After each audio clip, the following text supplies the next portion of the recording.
Welcome back to the deep dive. So imagine you spent like 2 years relentlessly studying textbook English. Oh, yeah, just grinding through it. Right. You know every single grammar rule. You've memorized all those terrible irregular verbs. All of them. And then you finally fly to New York, you step off the plane, and the very first person you meet on the street looks at you and says, "What you gonna do?" And your brain just completely freezes. Exactly. Because, I mean, you know the words, what? Are you going? And to, but the textbook never prepared you for what you gonna. No, it really doesn't. So today, we are basically tearing up that textbook. We are looking at a completely different way to approach this. Yeah, because the textbook gives you this very sterile, almost laboratory version of a language. Like it's in a vacuum. Right. But the sources we are unpacking today, they provide a roadmap for the living, breathing version of it. And we're going to break down how to dramatically level up your English or German specifically. Exactly, by leveraging audio to train your brain naturally. Yeah. We're also going to look at why having a foundation in Spanish gives you this massive kind of hidden advantage in the whole process. Which is super interesting because, we all have audio playing in the background while commuting or like folding laundry, doing the dishes. Oh, for sure. Podcasts are everywhere. Right. So the mission today is to figure out how a slight tweak to how you listen during those everyday moments can literally rewrite your neural pathways. It really can unlock fluency. But to start, I think we have to understand the fundamental flaw in how most of us were taught to study. Yeah, let's get into that. What is the core issue with those traditional study methods? Well, the core issue is just rigidity. A textbook is designed to teach structural rules. So it teaches you to say, "How are you?" in perfectly formal English. Right. But you step onto that street in New York and you actually hear, "What's up?" or "How's it going?" Yeah, and the research highlights the exact same phenomenon in German, too. Oh, totally. You learn these highly formal structured greetings, but native speakers constantly just ask, "Alles klar?" Just, is everything clear? Exactly. Yeah. Podcasts expose you to the reality of the language. The idioms, the filler words, the slang, the humor. You learn the language as it actually exists in the wild. Yes. But there is a massive hurdle here when you try to do that. Right, because if I just throw on a German radio station right now, it's just a wall of noise to me. It is incredibly frustrating. It really is. So how much of that noise do I actually need to comprehend for it to be a useful learning tool? Like, what's the metric? Well, the research points to a very specific, scientifically backed metric. It's 70 to 80% comprehension. 70 to 80%. Okay. Yeah. Linguists call this the sweet spot for comprehensible input. Comprehensible input. Right. Because if you understand less than 70%, the cognitive load on your brain is just simply too high. Like you just get overwhelmed. Exactly. You get overwhelmed and your brain basically starts tuning it out as static. It just becomes background noise. Right. But on the flip side, if you understand 100% of what you're hearing, you aren't actually learning anything new. You're just reviewing what you already know. Exactly. Wait, hold on, though.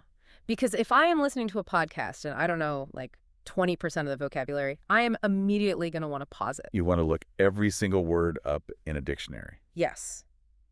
If I just keep listening past the words I don't know, aren't I just practicing the art of ignoring things? It feels that way, right? Huh. Because our educational systems condition us to aim for 100% comprehension on every single test. Yeah, we are absolutely terrified of missing a single detail. Right, but the human brain is the ultimate pattern recognition machine. When you carefully select your difficulty level so that you understand 80% of the context, your brain automatically does the heavy lifting to figure out that remaining 20%. Oh, I see. It's kind of like doing a jigsaw puzzle where you already have the edge pieces and most of the middle is put together. That's a great way to look at it. Yeah, like you don't necessarily need to look at the picture on the box anymore to know what goes in the empty spaces. You can just infer what the missing pieces are based on the shape of the hole they leave behind. Exactly, and the colors surrounding them. Right. And the neurological effort required to guess the shape of that missing piece is exactly what makes the new vocabulary stick. Wow, really? Yeah. When your brain derives meaning from context, it triggers this small dopamine response. Oh, so you get a little chemical reward. Exactly. And that internal reward builds a much stronger, more resilient neural pathway than if you had just passively read a definition in a dictionary. So the context creates the shape of the whole. It does. But to even begin filling in those blanks, Your ear first has to actually process the raw phonetic sounds. Right, which is where the biology gets really fascinating in the source material. It really does. Because decoding completely foreign sounds is a physical challenge, not just a mental one. Right, because English and German have entirely different phonetic inventories than Spanish. Totally. There are vowels, consonant clusters, stress patterns that simply do not exist in the Spanish language. So this is where we run into a major biological roadblock then. Big time. If your brain has never been mapped to recognize a specific frequency or phonetic sound, it literally filters it out. It treats the unfamiliar sound as irrelevant background noise. Yes, to prevent auditory overload. It is essentially a survival mechanism. Wow. So you aren't just confused by a new word. Your brain is actively deleting the sound before your conscious mind can even register it. Exactly. And this is why targeted listening is so critical. You have to physically force your auditory cortex to map these new sounds. The sources highlight this with some really specific phonetic examples. They do. Like in German, a textbook teaches you the phrase ich habe, which means I have. Right. Ich habe, 2 syllables. Exactly. But native speakers speak quickly and they drop endings. So in casual speech, it becomes ich habe. Oh, so they just chop off the end. Right. And if your auditory cortex is only mapped for the 2-syllable have, hearing the single-syllable have causes a cognitive glitch. Your brain doesn't recognize it as a variation. No, it thinks it's an entirely different unknown word. That makes so much sense. And the English equivalent from the research is one native speakers use constantly, too. Oh, yeah. Instead of going to. Right? You read, I am going to the store, but on a podcast you hear, I'm gonna go to the store. Exactly. You have to train your ear to catch those slurred, real-world pronunciations. Which brings up the Spanish foundation we mentioned earlier. Our sources call Spanish a bridge. Yes, a very helpful bridge. So how does knowing Spanish help you map these completely foreign English and German sounds? Well, Spanish gives you structural scaffolding. For Spanish speakers, the sources highly recommend starting the journey with bilingual podcast formats. Okay, so for English, that means shows like English Learning for Curious Minds or Se habla English. Exactly. And for German, podcasts like Coffee Break German or Alemán con Jenny. And these shows use your native Spanish to explain the target language, right? Yeah, or they mix the two languages throughout the narrative. I can see how that anchors you in the story. Like, you don't get completely lost, which keeps the frustration low. Right, it keeps you right in that sweet spot. And you start picking up cognates, words that sound similar and mean the same thing across both languages. Exactly, it's super effective. But realistically, doesn't relying on Spanish become a major liability at some point? I mean, well, if I am trying to master the harsh, kind of distinct rhythm of German, using the flowing rhythm of Spanish as a crutch seems like it would permanently ruin my pronunciation. oh, I see what you're saying. And it absolutely would if it were a permanent crutch. Mm-hmm. But the text emphasizes it as temporary scaffolding. Okay, so you aren't imposing Spanish rhythms onto German words. No, not at all. You are using the Spanish explanations to artificially lower your anxiety. Because when you understand the overarching narrative, your brain enters a relaxed, receptive state. Exactly. Yeah. And that relaxed state is actually a biological prerequisite for neuroplasticity. Oh, wow. So Yeah. you have to be relaxed to rewire your brain. Yes. It allows you to actually hear those new German or English phones without panicking. The Spanish holds you up while your ear maps the new territory. And then once the ear is trained, you dismantle the scaffolding and move entirely into the target language. Exactly. You drop the Spanish. But moving entirely into the target language implies a pretty serious escalation in effort, doesn't it? Oh, definitely. Because a lot of us fall into the trap of thinking we can just put a German podcast on while washing the dishes. You know, let the vibes wash over us and just wake up fluent. The dream. Right. But this brings us to a pervasive myth in language learning. The background listen. Right. Does it actually do anything? I mean, passive listening does have a marginal benefit. It keeps you familiar with the general melody and intonation of the language. But it will not push you to fluency. No. The text compares this to going to the gym. Having audio on in the background is like taking a casual stroll on the treadmill. It's better than nothing, but you're not getting ripped. Exactly. It maintains your baseline fitness. But actual muscle growth, or in this case, the creation of robust new neural pathways, requires resistance training. So what does resistance training look like for your brain? You need 10 to 15 minutes a day of intentional, highly active listening. Real reps. Exactly. And the sources outline 3 specific strategies for this resistance training, right? Yeah, 3 great ones. The first is called active listening or shadowing. Shadowing, like following closely behind. Kinda. This involves pausing the audio and actually trying to speak along with the host. Oh, so you're mimicking their exact intonation, the rhythm, and those dropped syllables we talked about. Yes. Shadowing forces your mouth and vocal cords to physically produce the unmapped sounds your ear is just learning to process. It bridges the critical gap between passive reception and active language production. Exactly. But I will say, shadowing is cognitively exhausting. Oh, I bet. I mean, you cannot maintain that level of intense focus for a 40-minute podcast. No way. Which makes the second strategy, narrow listening, so incredibly practical. Right, narrow listening. If shadowing is hard, you need to find a way to make the material more predictable. Precisely. And the text suggests picking just one highly specific topic you genuinely enjoy. Like, say, true crime or football or technology. Right. Then you listen to 5 or more different podcast episodes strictly on that one topic. So you just binge true crime in German. Exactly. Narrow listening is a brilliant hack because it artificially lowers your cognitive load. Because you know what to expect. Yeah. If you listen to 5 true crime episodes, you are guaranteed to hear words like investigation, suspect, evidence, and alibi repeatedly. Oh, that makes sense. So by hearing the same specialized vocabulary in slightly different contexts, you dramatically increase the frequency of exposure. Right. You force the brain to move those specific words from short-term memory into long-term memory much faster. Because you are basically telling your brain, look how often this word comes up. This is essential for survival. Exactly. Yeah. It gives the brain fewer new variables to juggle at once. I love that. And this is also where the specific beginner-level recommendations from the sources become incredibly useful, right? Yes, definitely. Yeah. For English, they recommend The English We Speak by the BBC. Oh, I've heard of that one. Yeah, they're these great bite-sized 3-minute episodes focused purely on idioms. Perfect for that 10 to 15 minutes of reps.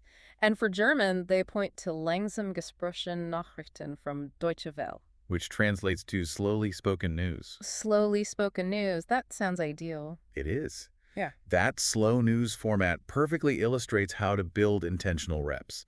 When the news anchor slows their delivery down, it gives your brain the crucial milliseconds it needs to isolate individual phones before they blur together. Wow, so you are literally training your auditory cortex to hear the boundaries between words. Exactly. And once you start accurately hearing those boundaries, you can deploy the third active strategy from the research. Which is the listen, then summarize technique.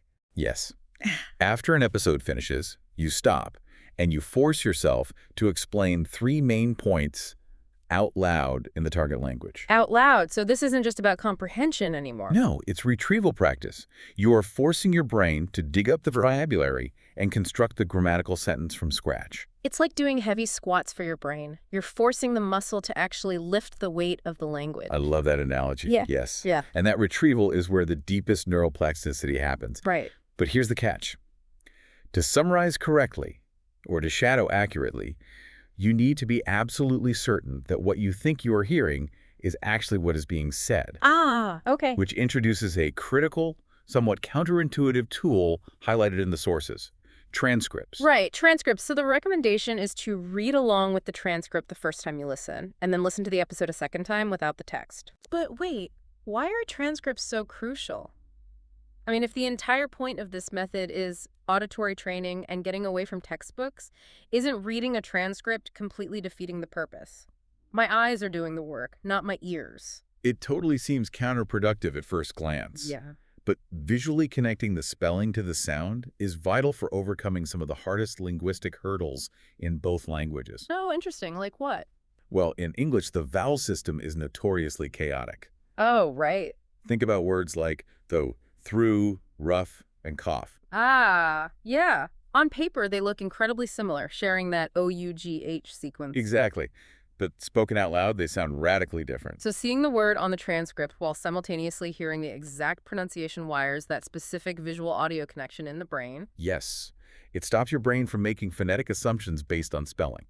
Okay, I get that for English, but what about German? Well, the text explicitly mentions transcripts are crucial for mastering grammatical cases in German. Cases, right. Those are notoriously tough. Very.